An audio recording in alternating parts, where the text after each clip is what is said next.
Kung nagmahal ang sibuyas, siya namang bagsak presyo ng mga kamatis sa merkado.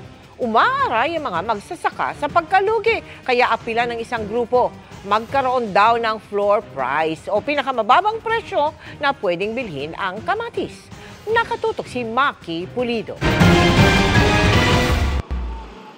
Mula 320 pesos per kilo noong nakaraang buwan, bumagsak na sa 40 pesos ang kada kilo ng kamatis.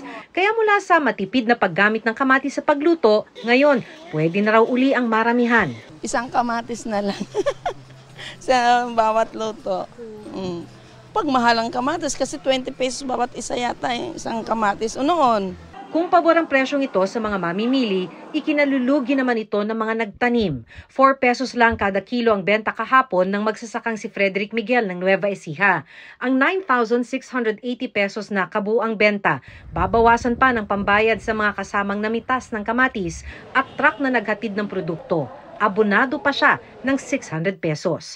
Bagsak daw ang presyo dahil marami ang ani ngayon ng kamatis di tulad nung nakaraang buwan. Aboro po kami, pagka gano'n lang po yung magiging talagang presyo. Uutang na lang po ulit.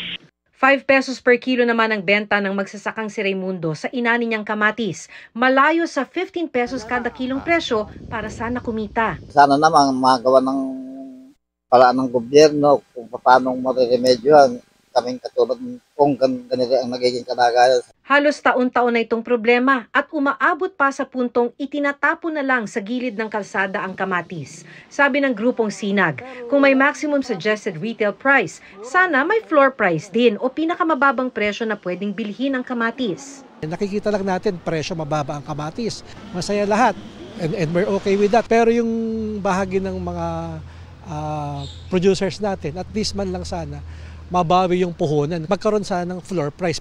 Hinihingi pa namin ng pahayag ng Department of Agriculture. Para sa GMA Integrated News, Maki Pulido, nakatutok, 24 oras.